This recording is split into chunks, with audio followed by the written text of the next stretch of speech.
as a psychologist and as a clinical psychologist, you got to probably get pretty good at asking questions. And that's something that I've really been diving into a lot lately, especially as an interviewer myself, and then trying to figure out ways to increase quality of life overall practices and disciplines. And the one thing that it keeps coming back to, even this, there's another book literally on my desk right now, and it's a totally different book about a totally different topic. And the subtitle is 10 questions to focus your efforts and blah, blah, blah, blah, blah.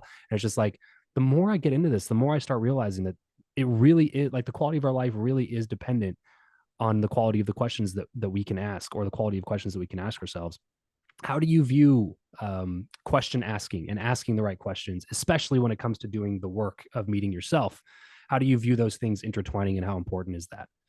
Yeah, I actually love this. And I don't think I specifically thought about in the context of the questions to ask, or ultimately the right questions, though. I think the process of inquiry, right, of looking at ourselves is, in my opinion, the basis of change. You'll always hear me, as I often do, I simplify concepts that I talk about. I simplify the process of transformation, of relieving our suffering, of changing our lives into 2 steps. And the first step will always be becoming conscious to what it is, how things are, in particular, what role I'm playing to create the outcomes, the habitual outcomes, more often than not, that I continue to get. Once we see how things are, the role I'm playing, then we can make that next step into choice. So even just weaving in this concept of questioning, I think one of the greatest questions we can begin to ask ourselves is, what role am I playing in these outcomes that I continue to get in the course of my life? And the large majority of us, and myself included, I think for a very long time, we don't feel like we are an active participant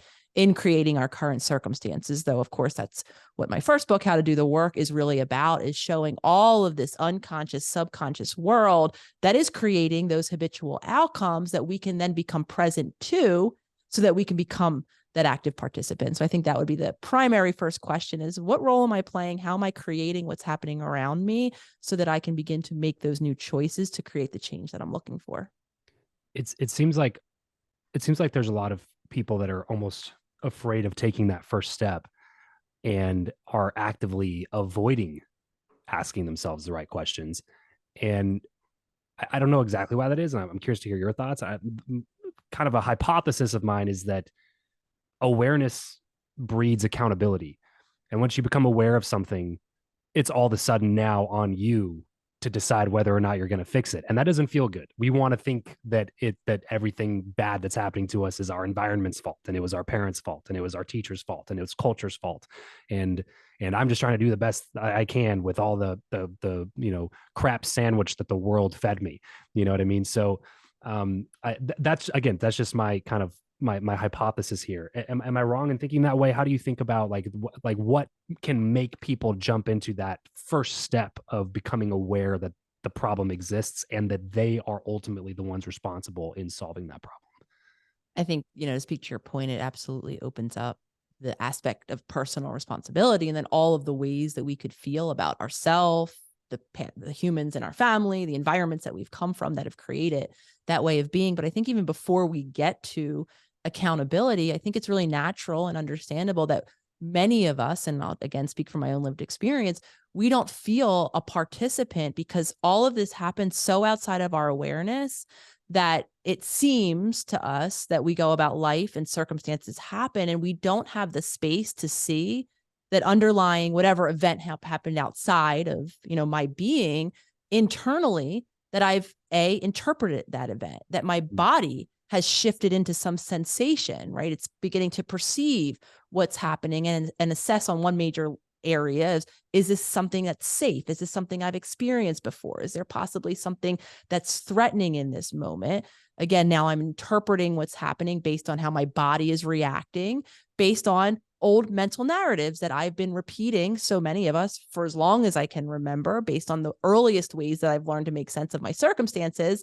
And then I might tune in mid-reaction, right? Mid-implosion or explosion, or maybe even somewhere after the fact, where I'm feeling shameful and where I don't feel like I've had that space to say, wait a minute, I'm participating, I'm playing a role, I'm interpreting this, my body is shooting myself into this reaction. I'm not located in this equation at all. So it's very understandable, I think, as many of us age in years and repeat this cycle subconsciously outside of our awareness for decades of time, that when you hear someone say, you're playing a role in what's happening. It is really easy to, if not just roll our eyes, outright defend. And I know Yeah. I did this, about how that's not the case. I was actually talking to my sister earlier this morning. We were having this exact conversation, which was some version to complicate things further. Not only are most of us in autopilot, unaware of the role that we're playing, some of us were very much modeled that externalization.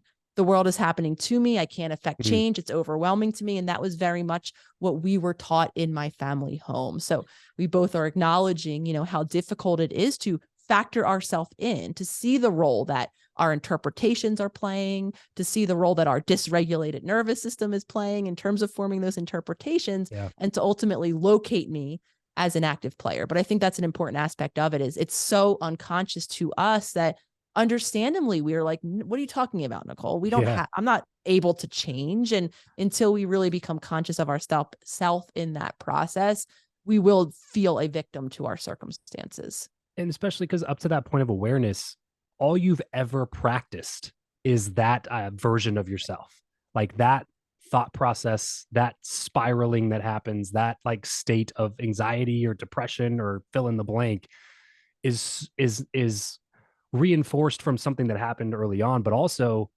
it's the state that we've practiced every day since then, until the moment that we've become aware that we play a part in it and we have the actual ability to change it. And even then, it feels almost impossible because it's so habitual and it's so subconsciously rooted into our entire routine that it's just so easy to just get addicted to that feeling and then feel so comfortable, even if it's a bad feeling, just because I know that feeling, even though, like, yeah, I'm anxious, yeah, I'm depressed, but like, at least I know what to expect. At least I know I'm going to end up in my boxers with like a handful of, Doritos crumbs watching, crappy TV or something like that. At least I know that's the path for me.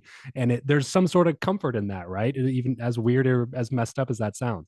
I mean, so much wisdom in what you're describing. Absolutely, Travis. There is comfort in the familiar because we love as humans to be in control, to be able to predict what happens next, even if it's an uncomfortable outcome of having the Doritos on my chest or whatever it might be, even if that's what you want to avoid. And maybe you even objectively came up with all of the consequences of that.